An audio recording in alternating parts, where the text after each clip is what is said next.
Listen to the people. Listen to humanity. Listen to the parrot. Parrot TV. Parrot TV. Parrot TV. Parrot TV. Parrot TV. Parrot. Listen to the people. Listen to humanity. Listen to the parrot. Parrot TV. Parrot TV. Parrot TV. Parrot TV. Parrot TV. Listen to the people. Listen to humanity. Listen to the parrot. Parrot TV. Parrot TV. Parrot TV. Parrot TV. Parrot TV. Parrot TV. Parrot TV. Parrot TV. Parrot TV. Parrot TV. The Literary Corner, brought to you by New York Parrot TV, the voice for humanity. Hello, welcome back to New York Parrot's Literary Corner. I'm Dustin Pickering, your noble and honest host. This is episode 219. Thanks for joining us today, guys. If you haven't subscribed to our YouTube channel and you're watching right now, please do so. So today we have Bozena Helena Mazur-Nowak, and she is a Pole since 2004 and lived in the UK. She has published 8 volumes of poetry, 4 in Polish and 4 in English, 1 in the Telugu language. Ready for publication poetry books in Hindi, Greek, Russian, and Arabic languages. She also writes in prose and has released 2 novels and a few short story collections. Her work may be found in more than 100 worldwide anthologies and magazines.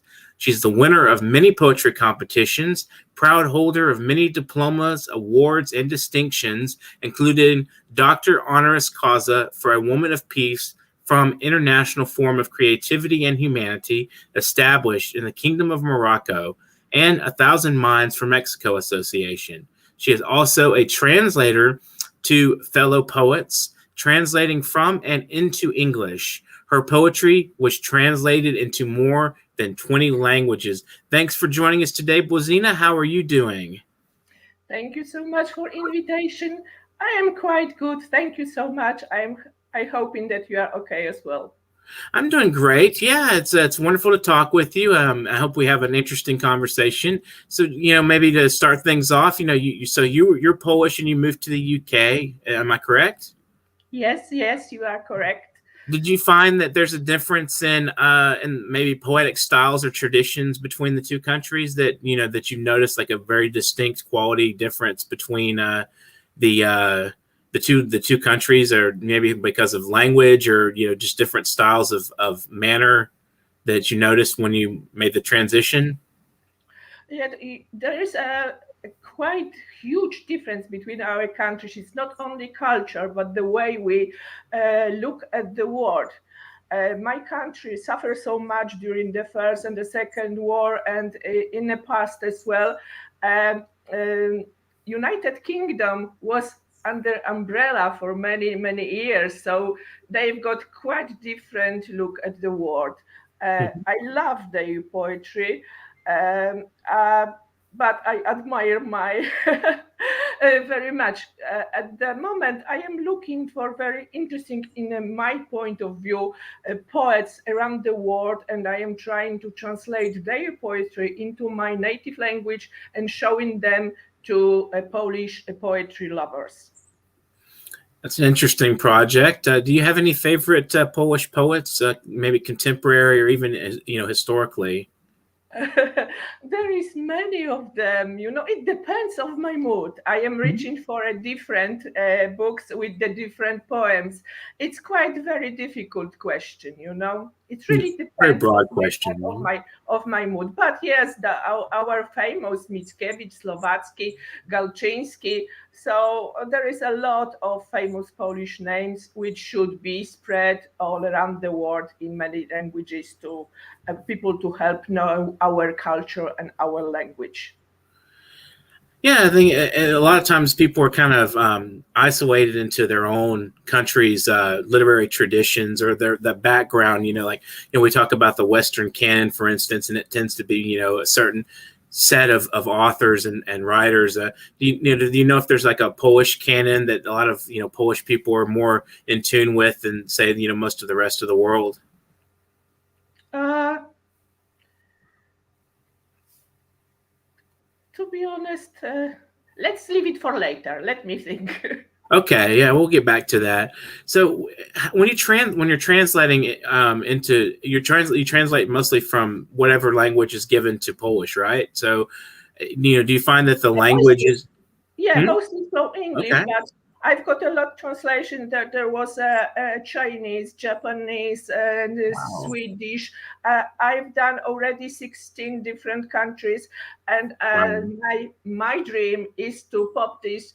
I am translating 5 poems from each different country, and my dream is to pop it to the one book.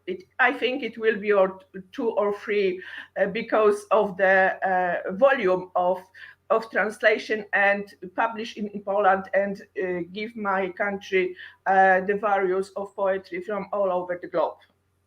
Interesting. So you find my favorite poetess at the moment is the very young girl who could be my daughter, because she is at the age of my older daughter. It's a poetess from Serbia, Shulok Hamot. She is tremendous farmer. She is touching my heart so much. I am crying when I am translating her poetry. I am finishing her whole book. She did mine in Arabic, and it will be released soon in Kuwait. And I am doing that for her, and she will be released in Poland. And the book will be called "The Poems That Shouldn't Be Born." She lives at the moment in Sweden. Okay. But her heart is still bleeding for that, what happened to her country, what happened to Syria. Right. That was a very bad situation that happened there. And I think, that grief can be translated so well into poetic form. When you're writing, a lot of times people write out of grief and out of the sadness and longing that happens in the human condition and whatever is going on historically and in the contemporary world. I mean, I can imagine that, that situation, that country was ravaged and just destroyed. And I can imagine someone's grief for their country and their people to be translated really well into some very deep poetry. Yes, it is. I don't know the war because I was born 13 years after the war, but I know it from the point of view my 2 grandmothers, which passed on me endless family stories. So, and I am preparing my 3rd novel now, and it will be a lot of word memories passed on me from my grandmothers. And whenever I am trying to write a new chapter, my heart is flutter like a crazy butterfly, and I still remember the tears in their eyes when they were telling those stories about wartime. Wow. Do you find that, as you're also a prose writer, as well as a poet, do you have any idea on how the 2 forms are distinct? I have started from short pieces from poetry. It was ages ago when I was in a primary school, and my poetry was hidden in a drawer for many years until I came to UK. And the longing was so cruel to my heart.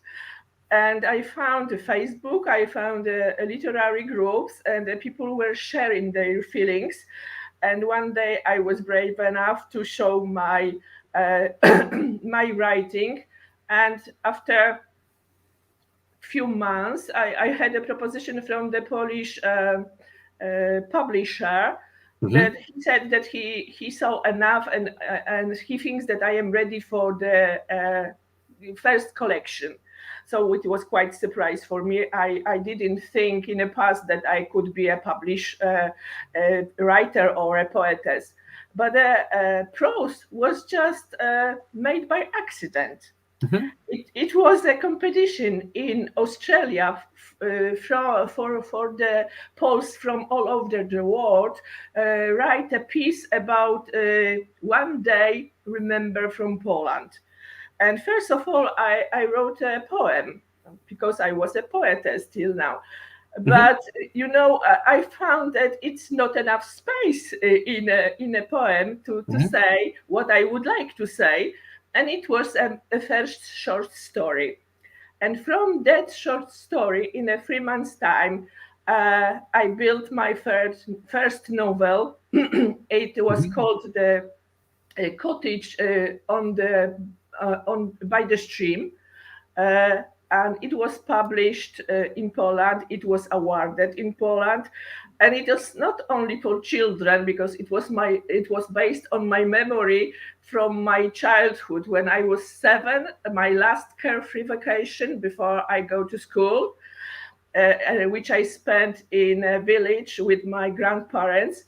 The book is read by grannies because they're happy, they can remember, they can move themselves in the past and remember their youth life and pass to their grandchildren. So after that, I decided to go for another novel. It will be a trilogy altogether. The second volume is called The Summer in the Uniform. It is a story about a girl from college, her holiday, and she didn't pass one exam from chemistry. She has to prepare herself to exam at the end of the vacation.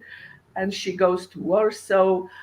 There is a military camp. There is a lot of new people in her life, first love, butterflies, stuff like that. So I didn't imagine that I can write anything longer than a short story, but Wow. Life brought me surprises, and Excellent. I have a lot of health problem. I suffer with fibromyalgia, so I live in a constant pain.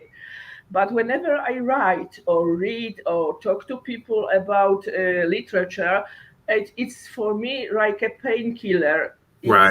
It's worked this way. That's good. We're going to take a brief break for anybody interested in the upcoming series 2 of the Literary Parrot. You want to see this brief commercial, so keep a lookout. Here it comes. Hi, I am Dustin Pickering from Parrot Literary Corner, the only TV show on earth for creative writers, and I've got exciting news for you. As of December 1st, we are releasing the Literary Parrot Series 2. You have to get your hands on this copy. It's amazing. It's an absolutely beautiful anthology meant just for you. Our past guests have been invited back to contribute yet again to this Series 2. We do this quarterly anthology. We will be doing this as of this last quarter. We reached 200 episodes and past that. You need to get your hands on this copy very soon, and you can do this by pre-ordering. Pre-order is very important for us because it helps us, encourage us, and it keeps our program running and on the air as of our start in March. And so our last anthology, Series 1, The Literary Parrot, did such a great job. We want to continue to provide this community service to our viewers and to our contributors to the program. So please get up and get a copy immediately. You want to pre-order this book. Pre-order several copies if you can and donate to local libraries. Give them to your friends, cousins, fans, supporters, anybody that you think loves poetry. And it's not just poetry in this book. Remember, this is creative mind. So we have prose, fiction, short stories, essays, artwork, anything you can think of, artistically creative, photographs. Their first series did really well. We are very glad for those who supported us in that. And so Series 2 is going to be phenomenally better. Remember, pre-order now. It's very important to us. And it's absolutely packed. You want to get your hands on it now. So pre-order for $17 plus $3 shipping to help support our programming. There you go. Pre-order paypal.me/nyparrot. And if you have any questions about the book or if you have trouble with pre-ordering, get in touch with me at literarycorner@newyorkparrot.com. Welcome back to the program. We have Bozena Helena Mazur-Nowak here. She's a Polish poet in the UK, focused right now in the UK. So, we're talking a little bit about how discussing literature and reading and writing helps you overcome, pain and so forth. So why do you think that happens? I also find it true of myself that, something about it kind of boosts your, I don't know, you boost your emotions up, and I think maybe even, helps your immune system or something. It's interesting, when you are really passionate about something, how that can affect you physically and make you more healthy. What do you think? Yes, it is really pretty amazing, because I did try so many painkillers, whatever is on the market, but none is working for me. And I found whenever I read something what brings some kind of emotion, is it a sadness or happiness or whatever, it pushes my mind on that kind of level, which is helping me with the pain. It just works on my brain, which is spreading special substance to help me with my pain. So I am trying to do it a lot. And I suggest to the other people to try.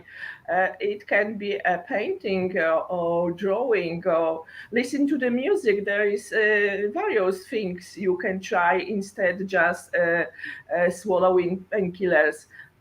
Try to pop your mind on a focus on a different direction and bring yourself relief. We can heal ourselves. Just we have to try. We have to want. We have to believe.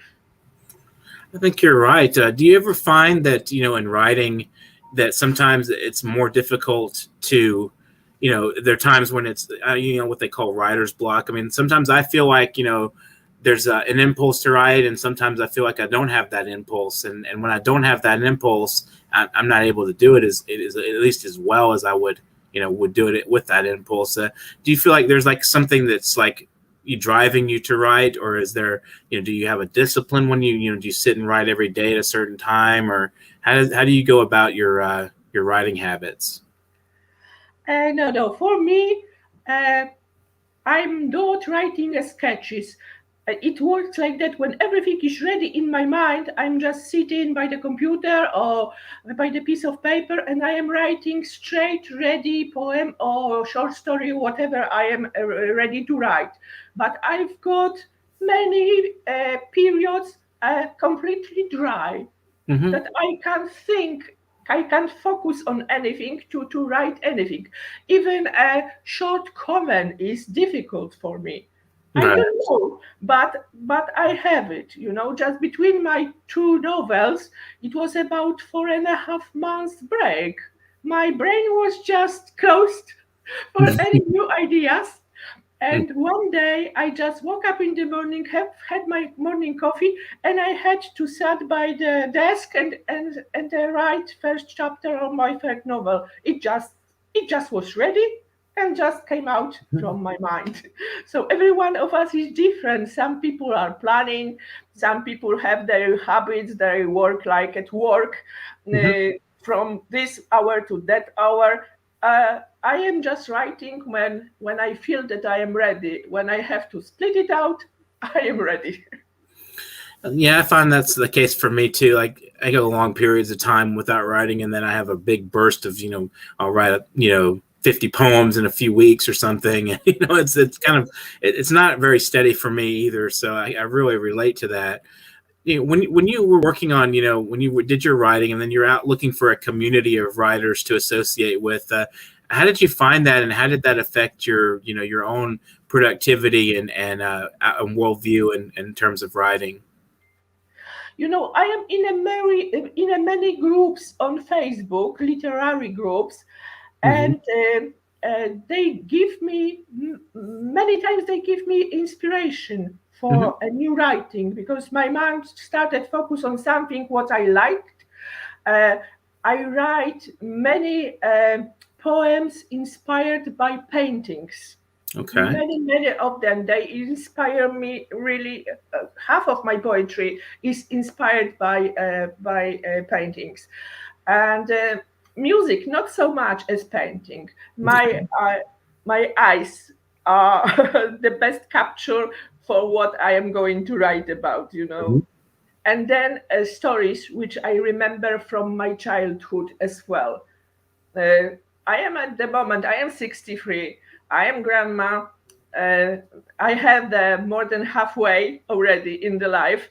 And there is, at the moment, I am at this stage that very often I am going back to the memories from my childhood. I don't know why, but about 3 or 4 months ago, I catch myself that I am doing that very often. And that's why I did plan my third novel to base on memories of my both grandmothers in the wartime, because Mhm. there is so much evil around the world at the moment, and it's spread. It is such a uh, I am just very sensitive to that. I can see Mhm. these all women with the children in very cradles of the arm crying because their whole life was just burned to the ground of the bombs, because Mhm. men are so brave they have to wave their weapons and are Mhm. going to look at the world, don't think about other. It's so awful, you know.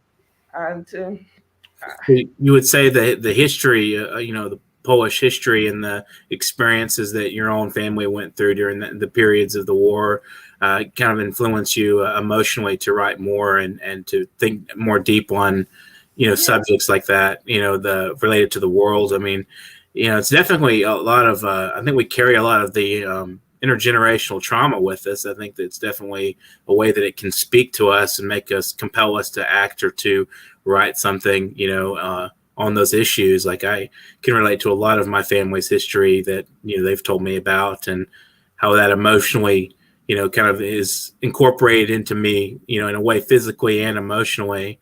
So I can kind of get that, what you're saying about, feeling the intergenerational traumas and things that happen within within history that you may not have directly experienced, but, they're there with you.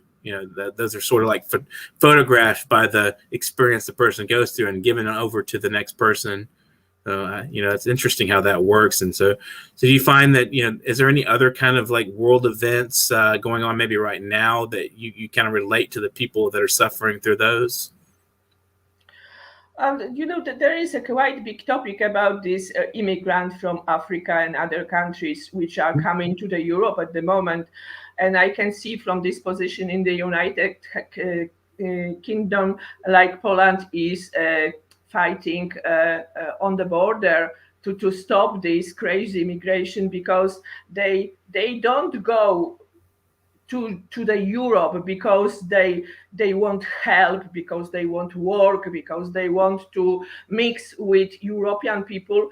They go just to have a ready home, ready money to their pockets, and want to be they think they deserve everything without doing nothing. That's the worst thing. When you see the situation on the other borders, when these dozen of migrants were what they left behind themselves, Mm-hmm. they wasn't happy with the water and clothes and food.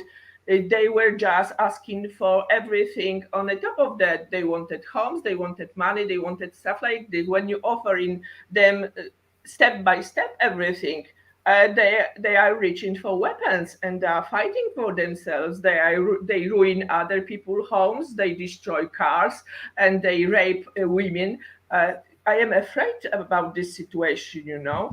The act of cruelty in United Kingdom as well. A few days ago, it was somebody who exploded the car in the front of the hospital, and a situation like that is all around the Europe. In Germany is in very bad situation. So we have to bring as many young people we can to us.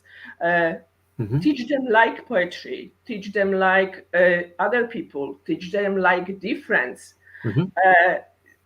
Tell them that war is the only last option on the list, that we've Right. got so many opportunities, so many uh, things we can use before we reach for the weapon. Mm-hmm. Like learn about other cultures, learn about disabilities. Like you know what I mean.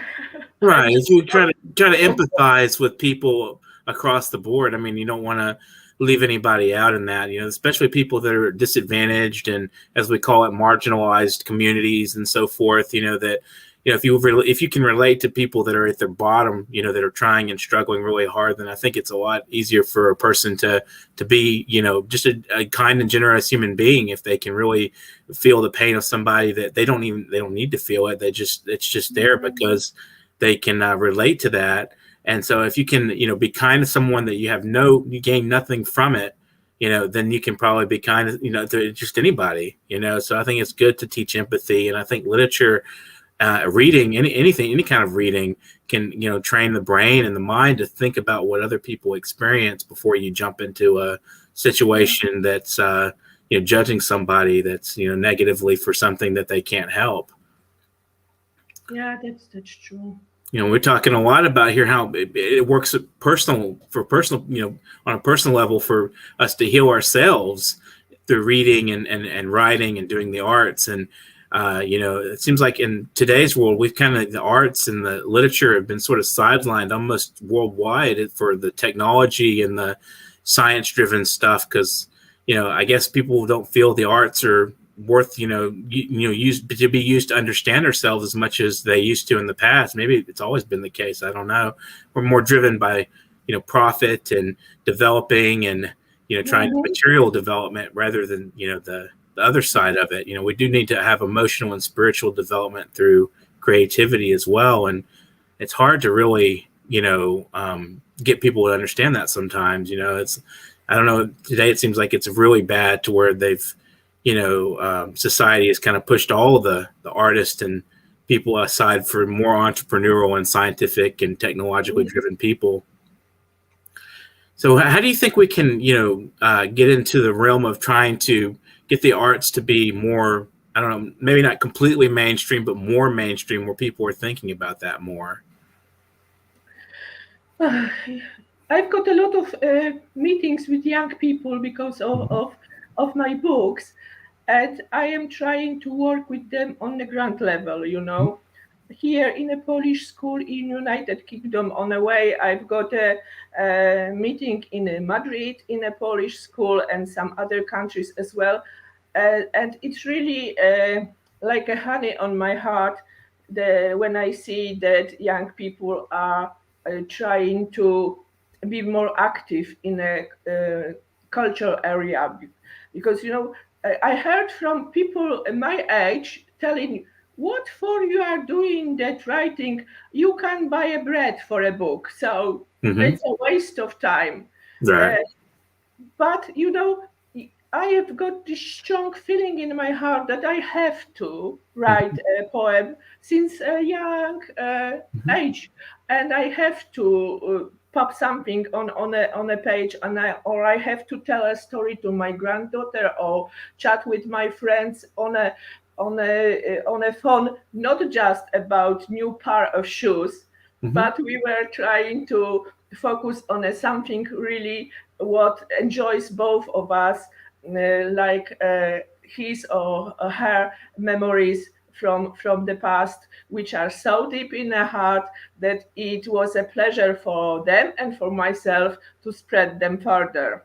I think discussions that are, encouraged by literary pursuits are really deep and interesting. And, have you had, recently, have you read a poem or a book that, you came to a friend or a family member to discuss and talk about, and you ended up maybe uncovering some kind of,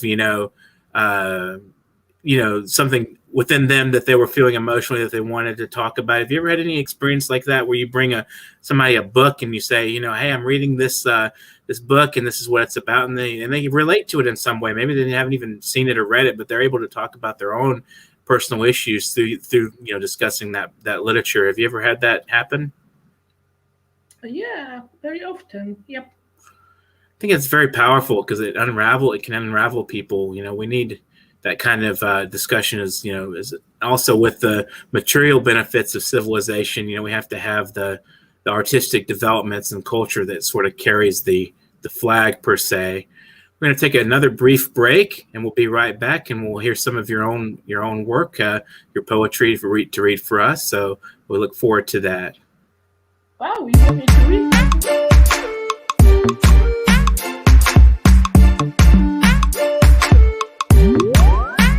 Katoto ni pisikali, nikikaona na pasikali suka, oji original, mimi naye original. Katoto ni pisikali, nikikaona na pasikali suka, oji original, mimi naye original. Mwendo wake mdogo mdogo, mdogo mdogo, refu yake shingo shingo, shingo shingo, uko nyuma zigo zigo, zigo zigo, mwendo wake mdogo mdogo, mdogo mdogo, refu yake shingo shingo, shingo shingo, uko nyuma zigo zigo, zigo zigo, mtoto kiuno dondora, jicho nyanya nyanya, akivaa kijola, zigo lina bana bana, mafisi wananichola, wanakodoa sana, hawawezi nipola, kesho nampeleka kwa mama.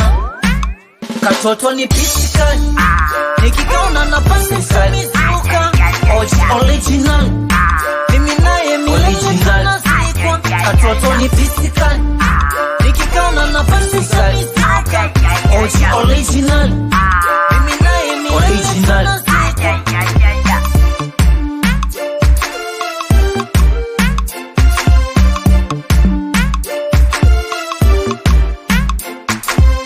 Nikikaona na lose confidence, kama nifanya paka na sahau ex.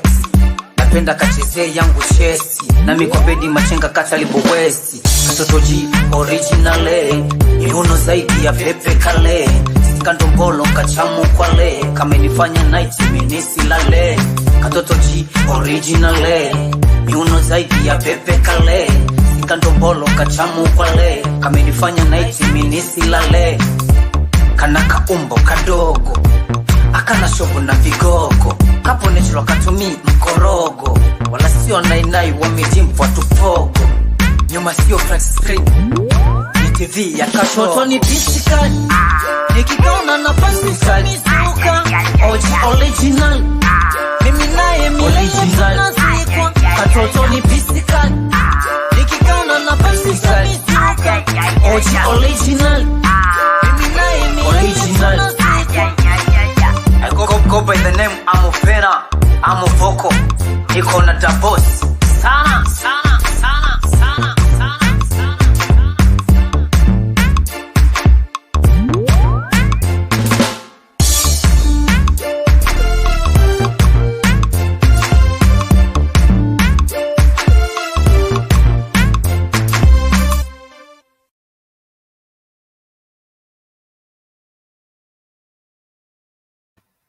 That was a wonderful video by Amavina Pizzicali.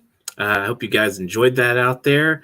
And thank you to Amavina for loaning us that video for use.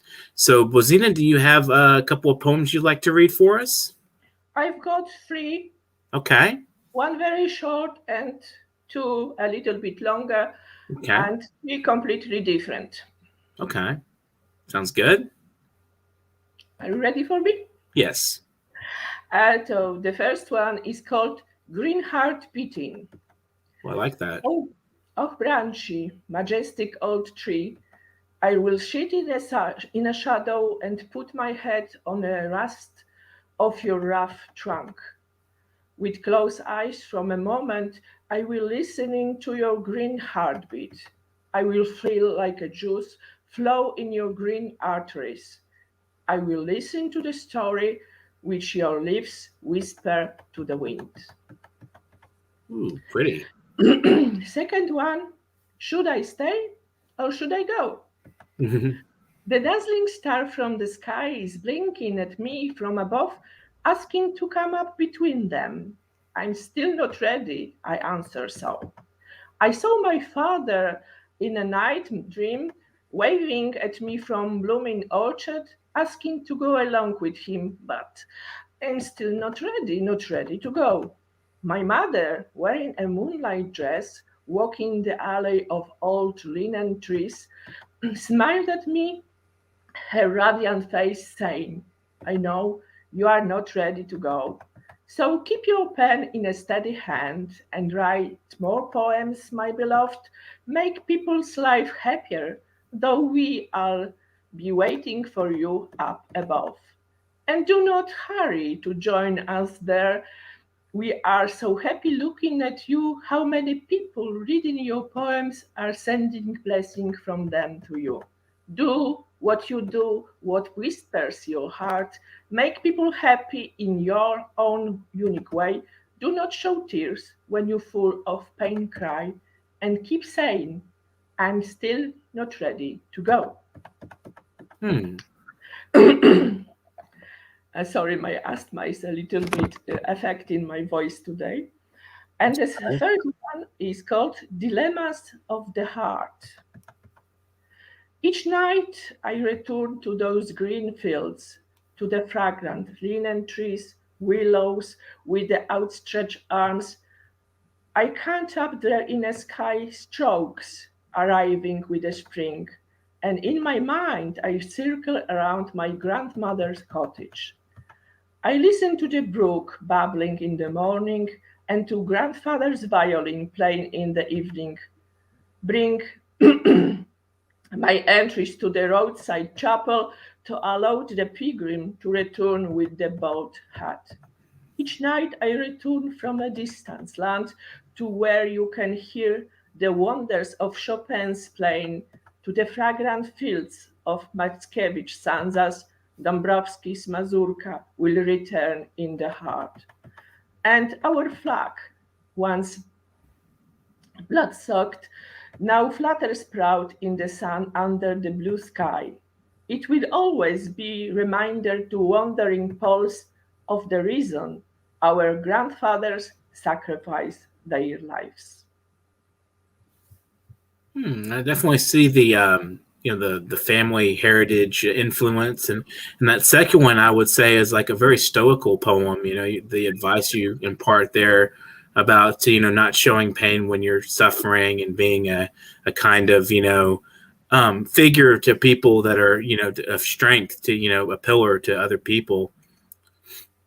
Can you kind of move your camera just a little bit, because your head's kind of cut off in a little bit there. Thank you. That's good. That's much better. Yeah, that was very, very beautiful. I especially like the first one. I'm really getting into this short poems, very short, succinct poems that really impart a lot in there, and they have a power to them that are in just a few words. And I thought that was a very beautiful poem. Not that I'm preferential to that one specifically. I liked all three, but that one I liked I liked the style and the way you used very short form to kind of convey what you wanted to say in that one. So that was very nice. I appreciate you sharing those. Thank you. Do you find that today we're going through a lot as in the world community in general is going through a lot with the health crisis and all the things that are happening right now? Do you find that especially like COVID and the isolation, is that affecting your writing and how you communicate with other people? Is it maybe even opened up avenues for you that weren't there before? The COVID situation, when I had to stay at home for a longer, especially because of my fear, because I suffer with asthma, so I was especially very unhappy about this whole situation, brought me even more poems, because my feelings were just bubbling in my head like crazy, and I have to spread them out. And there is a many poems. I have the poems about COVID situation as well. They were already published in several international anthologies. Those shots on a screen, on a TV screens, when this, so many coffins, so many graves ready for the body was just wow, very emotional for me, Right.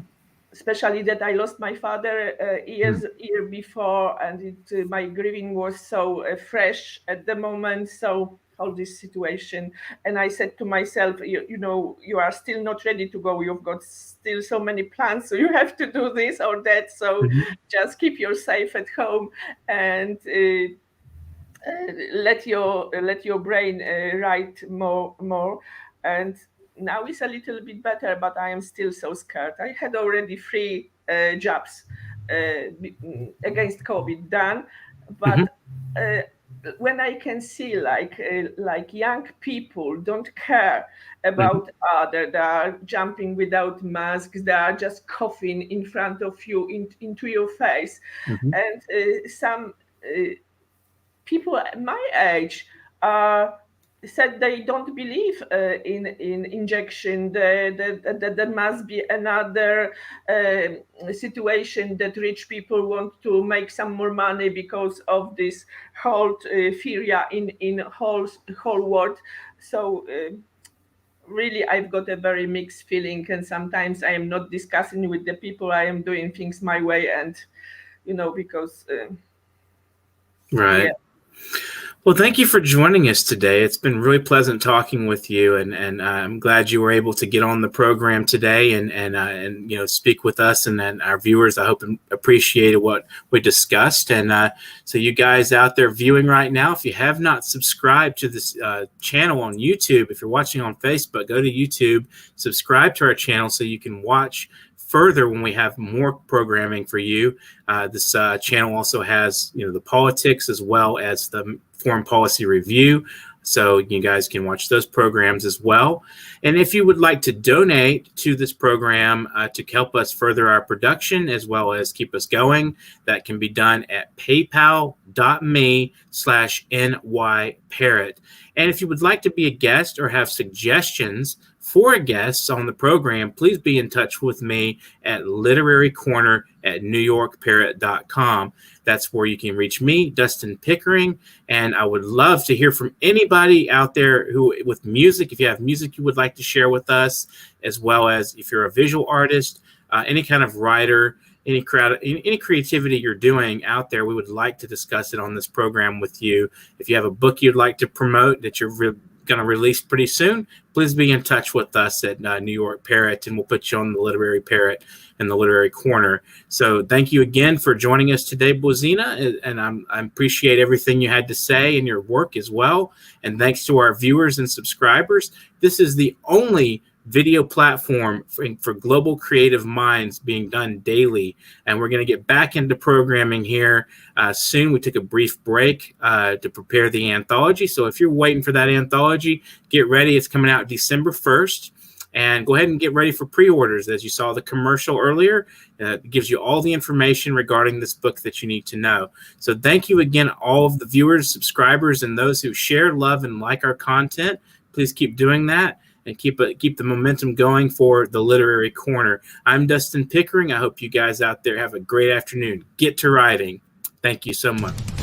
Hi, I am Dustin Pickering from Parrot Literary Corner, the only TV show on earth for creative writers, and I've got exciting news for you. As of December 1st, we are releasing the Literary Parrot Series 2. You have to get your hands on this copy. It's amazing. It's an absolutely beautiful anthology meant just for you.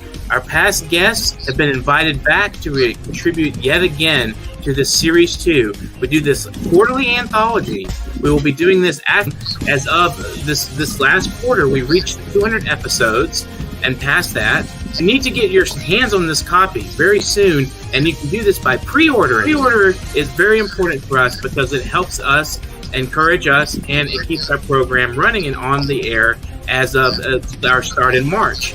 And so our last anthology, Series 1, The Literary Parrot, did such a great job. We want to continue to provide this community service to our viewers and to our contributors to the program. So please get up and get a copy immediately. You want to pre-order this book.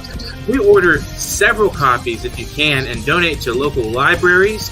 Give them to your friends, cousins, fans, supporters, anybody that you think loves poetry. And it's not just poetry in this book. Remember, this is creative mind. So we have prose, fiction, short stories, essays, artwork, anything you can think of. Artistically creative photographs. Their first series did really well. We are very glad for those who supported us in that. And so series 2 is going to be phenomenally better. Remember, pre-order now. It's very important to us. And it's absolutely packed. You want to get your hands on it now. So pre-order for $17 plus $3 shipping to help support our programming. There you go. Pre-order paypal.me/nyparrot. And if you have any questions about the book or if you have trouble with pre-ordering, get in touch with me at literarycorner@newyorkparrot.com.